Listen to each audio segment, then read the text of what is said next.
Bonjour les amis, j'espère que vous allez tous très bien, très content de vous retrouver pour cette nouvelle vidéo avant match de la quatrième journée de la Liga qui va opposer le FC Barcelone au Real Valladolid. Valladolid va se déplacer à Montjuic et va devoir y défier le FC Barcelone. Alors avant de revenir sur ce match-là, j'aimerais déjà parler du match nul du Real Madrid d'hier qui redonne 4 points d'avance au Barça parce que là ça fait 2 matchs nuls qu'ils ont fait en 3 matchs. Si on m'avait dit que ça allait se passer, je n'allais pas du tout y croire, mais bon, c'est le football. Les équipes sur le papier ne veulent pas toujours dire grand-chose, c'est sur le terrain que tout se passe. Et donc, le Barça fait une très bonne opération en ayant 4 points d'avance malgré tous les déplacements compliqués qu'on a eu. On a quand même eu Valence, on a eu Bilbao.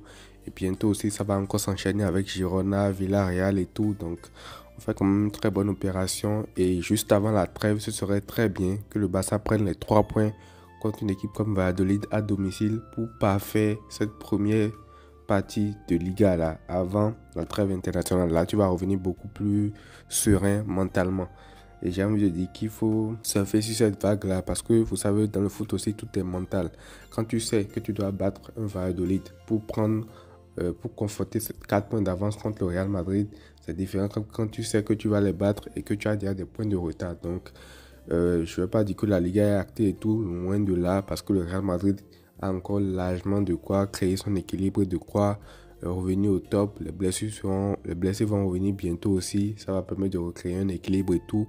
Mais le Barça doit pouvoir surfer sur cette vague-là parce que je ne dis pas que le Barça va gagner la Liga, mais cette Liga-là, ça me rappelle exactement la Liga de l'année dernière où le Real Madrid avait le calendrier le plus compliqué au début, avec Bilbao aussi, je pense, dedans, où ils étaient seulement en train d'empiler les 3 points, surtout avec un Jude Bellingham qui les sauvait constamment.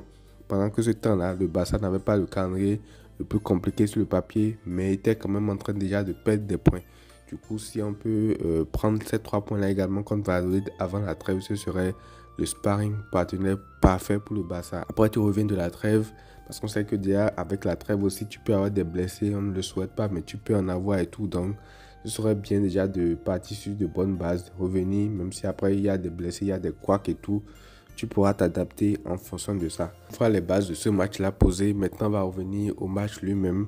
Déjà, définir une équipe comme Valladolid à domicile. On sait tous ce qui va se passer. Elle va venir, elle va parquer le bus. Et ce sera à toi d'essayer de perforer ce bus-là, d'essayer de trouver des solutions, d'essayer de les battre tout simplement. Parce que ce genre d'équipe-là ne va pas se déplacer, venir au Montjuic et commencer à jouer un football champagne. Non, non, non, pas du tout. C'est pas du tout ce à quoi on s'attend. Ce sera un bloc bas qui va exploiter également les possibilités de compte que tu les donnes parce qu'en fonction de comment tu attaques, si tu laisses trop d'espace dans ton dos, là, elle va partir en contre avec quelques joueurs les plus rapides et tout. Et puis, on sait comment ça se passe. Donc, face à ce bloc bas là, il y aura forcément des trucs à faire du côté du Barça parce que là, quand tu reçois Bilbao à domicile, c'est pas du tout la même chose. Bilbao, c'est plus une équipe joueuse aussi par moment qui va essayer de sortir et tout. Mais là, c'est typiquement un bloc bas comme les Getafe, les Cadiz, bref, ce genre d'équipe-là et tout. Donc, ce sera à toi de trouver des solutions par rapport à ça. Et le Barça a dans son équipe aujourd'hui un joueur qui fait extrêmement mal au bloc bas.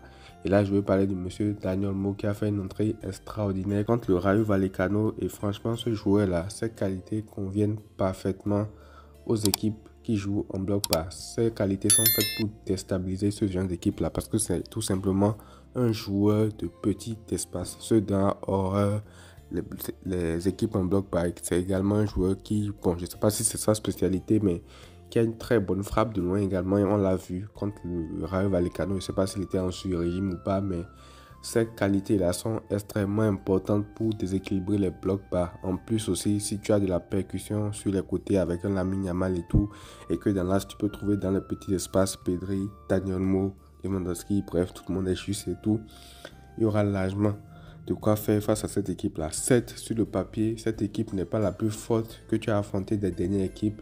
Quand tu as eu Bilbao, le Rayo chez eux, Valence chez eux et tout, tu te dis que Valladolid, ce n'est pas l'équipe la plus compliquée de ce calendrier-là. Mais j'ai envie de dire attention parce que si tu commences à penser comme ça, tu peux te relâcher, les sous-estimer et perdre des points bêtement. Parce que cette équipe-là, je ne dis pas que c'est un ogre, mais il faut quand même aller la battre, il faut quand même aller trouver des solutions, surtout contre une équipe qui va jouer en bloc bas comme ça. Et concernant la composition, il va falloir pallier à l'absence de Marc Bernal qui s'est fait le croisé, malheureusement, qui vient de terminer sa saison. On ne le reverra plus du tout de la saison. Et non seulement sur ce match-là, mais sur toute la saison aussi, il va falloir pallier à l'absence d'un 6 qui, plus le temps va passer, plus ça va devenir très très compliqué. Heureusement que là, il y a la trêve. Je pense qu'il y aura quelques retours de blessés d'ici là. J'espère qu'il y aura des profils assez intéressants pour pallier à ce poste-là.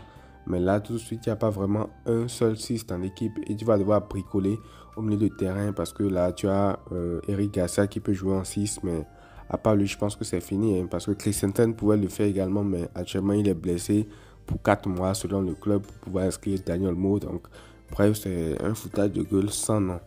Et par rapport à l'équipe, il va falloir faire également quelques rotations pour ce match-là. Il y a des joueurs qu'on a sentis un peu en sous-régime qui ne sont pas trop à l'aise. Donc, le 11 que moi je proposerais, c'est tout simplement celui-ci. Ter Stegen au goal. En défense centrale, je sors Koubassi, je mets Koundé à sa place et je mets Inigo Martinez pour l'accompagner. Donc, une charnière Koundé-Inigo. Et latéral gauche, vu que Baldé s'est reposé la dernière fois contre le Rayo Vallecano, je le fais débuter ce match-là sur le flanc gauche. Et je mets Héctor Fort à droite pour pouvoir faire jouer Koundé dans l'axe. Au milieu de terrain, pour pallier à l'absence de Bernal, bon, il y aura un double pivot avec Casado, Pedri dans l'entrejeu et Daniel Mo devant eux, mais dans cette position de numéro 10 derrière l'attaquant, mais qui peut être aussi intérieur gauche dans le couloir et tout, avec Rafinha. Et devant Lamine Yamal, ailier droit, Lewandowski numéro 9 et Rafinha dans ce demi-espace gauche là, qui peut également jouer faux ailier gauche.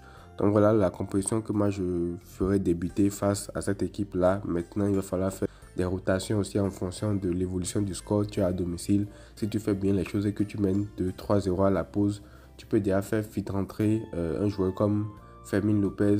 Déjà à la mi-temps tu peux faire rentrer du beau monde en fait. Tu peux faire participer un peu tout le monde et tout. Donc voilà, ce sera la composition que moi je ferai débuter pour ce match là.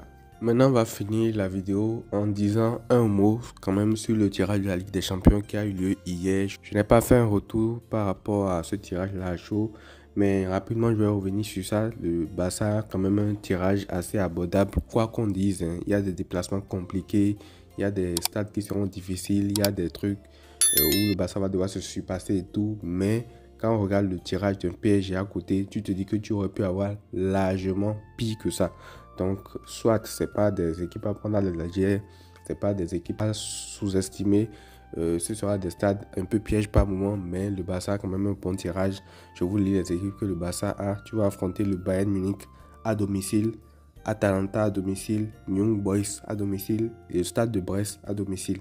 Et à l'extérieur, tu vas affronter Dortmund, Benfica. Bon, il y a une équipe dont je ne peux pas prononcer vraiment le nom et Monaco également. Donc Monaco, on les avait déjà joués avant la saison, mais ça c'était un match amical. Là, tu vas les jouer chez eux en Ligue des Champions. Si tu n'es pas concentré, ils peuvent te battre aussi. Les déplacements les plus compliqués en vrai, c'est le déplacement à Dortmund et le déplacement à Benfica. Mais on se rappelle, le stade de Benfica, c'est un stade très piège également. On est allé il y a déjà quelques saisons maintenant, je pense que c'était en 2020. La première fois on sort en Ligue des Champions en match de poule. Et le stade de Dortmund, le Signal Iduna Park, c'est également un stade très très compliqué. On était déjà allé là-bas aussi en 2020, 2021 je pense. Donc c'est des stades qu'on maîtrise assez et on sait que ça va être difficile là-bas. Et à domicile, tu joues le Bayern. J'ai envie de dire que c'est plus le Bayern Prime. Certes, le Barça aussi, c'est plus l'équipe Prime, mais ce n'est plus le Bayern avec une équipe hyper cohérente qui va te rentrer dedans, qui va te battre n'importe comment. Et en plus, là, tu les joues à domicile. Tu as quand même un certain avantage par rapport à ça. L'Atalanta aussi, ça va être très, très costaud. Même si tu dois les recevoir, là, ils ont gagné l'Europa League. Ils ont affronté le Real Madrid en Super Coupe. Ça a été difficile pour le Real. Donc, c'est une équipe également qui est très très costaud à affronter. Et vu qu'il y aura un classement général, parce que oui, il n'y a plus de poules et tout, il y a un classement général où les 8 premiers sont directement qualifiés en 8e et de la 9e à la 24e place, ça va se battre pour des barrages afin de déterminer les 8 prochaines équipes. Ça va être très très très chaud. Le Barça va devoir se qualifier très vite dans les 8 premiers pour ne pas avoir joué des barrages parce qu'avec l'effectif qu'on a là, l'absence d'un 6, les bricolages qu'on va faire, Si en plus de ça, tu as le loisir de ne pas te qualifier rapidement en Ligue des Champions et que tu dois aller jouer encore des barrages pour faire surjouer tes équipes avec tous les risques de blessures qu'il y a, ça sera très très compliqué parce qu'on risque de se retrouver finalement avec une équipe qui ne ressemble plus du tout à rien. Donc, pour faire simple, ce tirage-là n'est pas du tout facile, c'est pas ce que je dis, mais quand on regarde quand même le tirage d'une équipe comme le PSG à côté, qui va se taper City, l'Atlético, le Bayern, Arsenal, Leipzig, le PSV, le Girona, bref. C'est quand même un calendrier en fait. Donc on peut s'estimer heureux d'avoir un tirage comme ça. Et je pense qu'il y a largement de quoi finir rapidement dans les 8 premiers. Même si les déplacements se seront pièges par moment, il va falloir maximiser maintenant les points contre des équipes un peu moins relevées pour finalement rapidement pouvoir terminer avec cette compétition là. Donc voilà, c'est tout pour cette vidéo là. On se retrouve pour le débrief du match de demain contre Valladolid. Prenez tout soin de vous les amis et à très vite.